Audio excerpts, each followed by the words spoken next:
3 पहाड़ों से घिरा हुआ वो छोटा सा कस्बा काली भयानक रात के अंधेरे से घिरा हुआ था।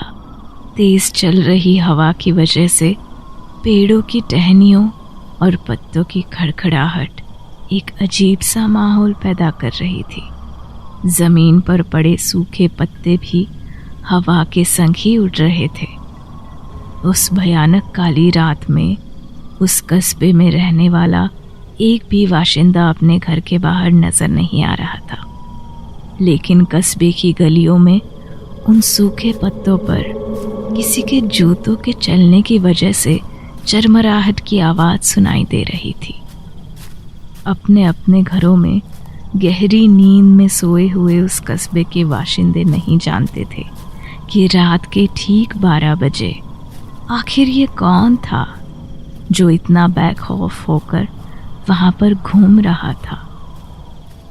उसी गांव के रहने वाले पंडित शंकर की पत्नी कस्तूरी के अंदर कुछ अजीब सी शक्तियाँ थीं, जिसकी खबर सिर्फ शंकर को थी।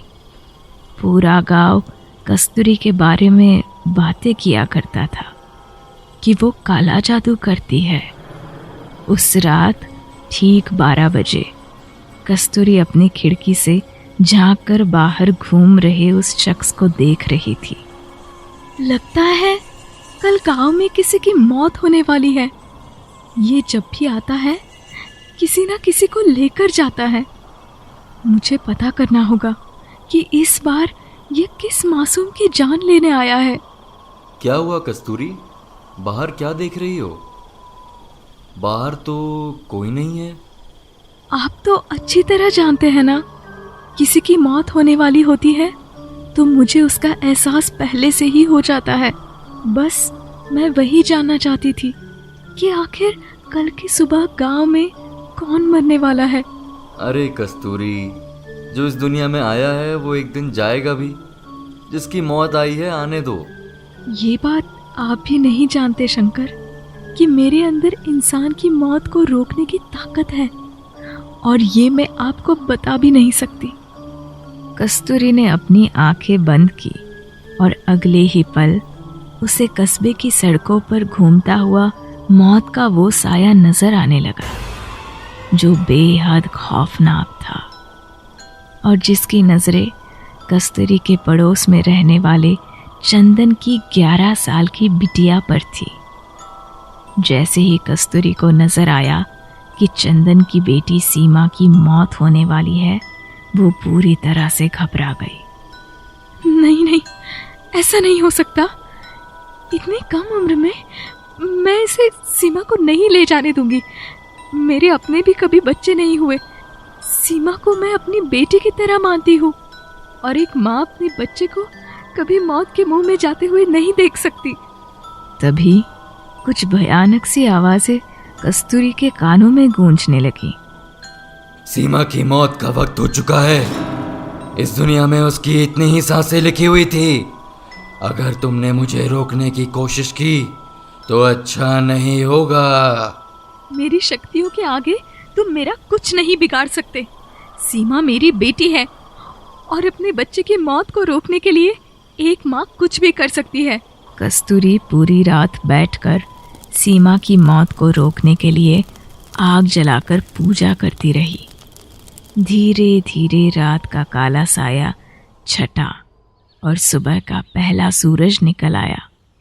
अगली सुबह अचानक चंदन के घर से चिल्लाने की आवाजें आने लगी।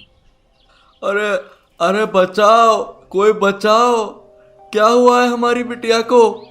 हे भगवान, इतनी कम उम्र में क्या हो गया? नहीं, ऐसा नहीं हो सकता। मेरी बेटी के साथ ये नहीं हो सकता।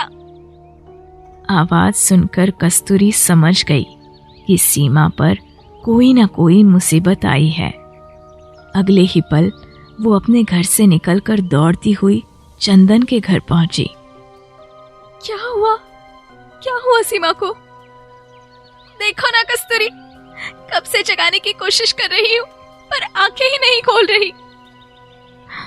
नहीं, उसे कुछ नहीं हो सकता। वो ऐसे मर नहीं सकती। मेरी बेटी के लिए मरने की बात तुमने बोली कैसे? अरे बेहोश हो गई होगी। तुम तो सीधा उसकी मौत पर उतर आई। मेरा कहने का वो मतलब नहीं था। बात को समझने की कोशिश करो। मैं सीमा को कुछ नहीं होने दूंगी। मुझे तो लगता है इसके ही काले जादू का असर है। काला जादू करने वाली डायन है ये। इसने हमारी बच्ची पर कुछ किया होगा। आप ऐसा कैसे कह सकती हैं? मैं सीमा को अपनी बेटी की तरह समझती हूँ। खुद तो बे औलाद है, हमारी बच्ची को भी खा गई। कस्तूरी चलो यहाँ से। ये लोग तुम्हें गलत समझते हैं। इन्हें लगता है कि तुम काला जादू करके लोगों को खा जाती हो। तुम्हारा यहाँ रुकने का कोई मतलब नहीं। लेकिन मैं सीमा को ठीक कर सकती हूँ। वो इतनी जल्दी मर नहीं सकती। उसकी जिंदगी लिखी हुई है। फिर से हमारी बेटी के मरने की बात कही तो अच्छा नहीं होगा। चली जाओ यहाँ से। चंदन और उसकी पत्नी कस्तूरी को अपने घर में नहीं रुकने देते। लेकिन कुछ देर के बाद चंदन और उसकी पत्नी को पता चलता है कि सीमा की मौत हो चुकी है। वो लोग उसकी लाश को लेकर गांव के बाहर शमशान घाट पहुंचते हैं, जहां कस्तूरी भी पहुंच जाती है। नहीं, नहीं, ऐसा मत करिए। इस बच्चे का अंतिम संस्कार मत करिए। ये जिंदा है, मैं जानती हूँ, ये जिंदा है। मरने के बाद तो मेरी बेटी का पीछा छोड़ दो। कस्तूरी अपनी आंखें बंद करती है और अगले ही पल उसे अपनी आंखों के सामने एक अजीब सा दृश्य नजर आता है, जहां सीमा के माता पिता उसकी अर्थी को आग देते हैं, पर उसके बाद भी सीमा अपनी अर्थी पर जिंदा बैठी हुई थी। ये देखते ही कस्तूरी के होठों पर मुस्कुराहट आ गई। वो शमशान घाट में एक पेड़ के पीछे जाकर छिप गई और सीमा का अंतिम संस्कार होते हुए देखने लगी। कुछ ही देर के बाद जब सीमा की लाश को जला दिया गया और सब लोग वहां से चले गए, तो कस्तूरी उसके पास पहुंची। वापस आओ, तुम्हें आना ही होगा। मैं जानती हूँ तुम जिंदा हो, तुम्हें वापस आना होगा। देखते ही देखते सीमा का मृत शरीर वहां पर नजर आने लगा। लेकिन कस्तूरी ये बात नहीं जानती थी कि चंदन अपने परिवार के लोगों के साथ वही शमशान घाट में छुपकर कस्तूरी की हरकतों को देख रहा था। वो सब लोगों के साथ वहां पर आ गया। मैंने कहा था ना, ये औरत डायन है, डायन। देखा, मेरी बेटी की अर्थी को भी नहीं छोड़ रही, यहाँ पर काला जादू कर रही है। सामने देखो, तुम्हारी बेटी जिंदा है, वो वहाँ सामने। पागल हो गई हो क्या? अपने हाथों से उसके शरीर को जलाया है हमने। अरे हमें इस औरत को अपने गांव से बाहर निकालना होगा, यही इसकी सजा है। नहीं नहीं, ये डायन है, दूसरे गांव में जाकर भी यही सब काम करेगी। हमें इसे जिंदा जला देना चाहिए। शंकर के पास जब ये खबर पहुंचती है तो वो दौड़ते हुए शमशान घाट आता है। क्या करना चाहते हैं आप लोग? क्या बिगाड़ा है मेरी पत्नी ने?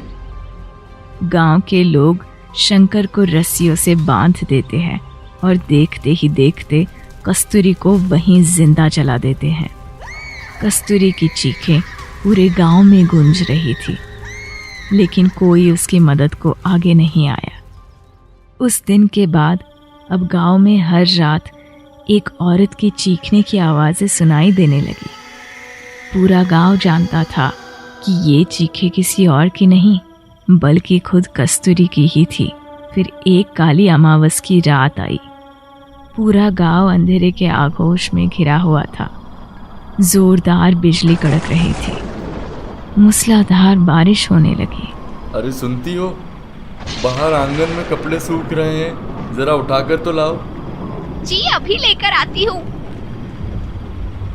अगले ही पल चंदन ने अपनी पत्नी के चीखने की आवाज सुनी। क्या हुआ? इतना जोर से क्यों चिल्ला रही हो? कोई भूत देख लिया क्या? वहाँ मैंने कस्तूरी और हमारी बेटी सीमा को देखा है। अरे वो दोनों मर चुकी हैं। अरे गांव वालों ने अपने हाथों से जलाया था उस डायन को। वो वहाँ सामने खड़ी है। चंदन ध्यान से देखो। तभी अचानक एक बार और बिजली कड़की और चंदन ने देखा कि वाकई में कस्तूरी और सीमा उनकी आंखों के सामने खड़ी थी। सीमा बेटा, तुम यहाँ, तुम जिंदा हो? हाँ पापा, कस्तूरी चाची ने मुझे मरने ही नहीं दिया। उन्हें मेरी मौत की खबर पहले ही पता चल गई थी और इसलिए उन्होंने मुझे बचा लिया।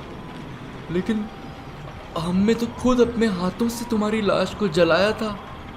नहीं पापा, जिस रात कस्तूरी चाची को पता चला कि मेरी मौत होने वाली है, उस रात उन्होंने मुझे कहीं छुपा दिया था और मेरी जगह उस मौत के काले साए को एक झूठा आभास करवाया। आप लोगों को भी वही आभास हुआ। कस्तूरी चाची अपनी शक्तियों को किसी के सामने नहीं लाना चाहती थी और इसलिए उन्होंने आप सबके सामने मुझे जिंदा करने का नाटक किया। इसका मतलब तुम कभी मरी ही नहीं थी? नहीं, मैं कभी नहीं मरी थी। मैं हमेशा से जिंदा थी, लेकिन वो मौत का साया हमारे घर के इर्द गिर्द मंडरा रहा था। लेकिन कस्तूरी, तुम जिंदा कैसे हो गई? मैं जिंदा नहीं हूँ। उस रात उन आग की लपेटों ने मेरे शरीर को जलाकर राख कर दिया, लेकिन मेरी आत्मा सीमा की रक्षा कर रही थी। आज मैं तुम्हें तुम्हारी बेटी वापस सौंपने आई हूँ। हमसे बड़ी गलती हो गई कस्तूरी। मेरे ही कहने पर गांव वालों ने तुम्हें डायन कहा। कोई बात नहीं, अपनी बेटी की जान बचाकर मैं बहुत खुश हूँ। मैं हमेशा इस गांव की रक्षा करूँगी। मेरी चीखें हर रात इस गांव में इसी तरह गूंजेगी, जो उस मौत के साए को इस गांव से दूर रखेगी। अब इस गांव में किसी की भी अकाल मौत नहीं होगी।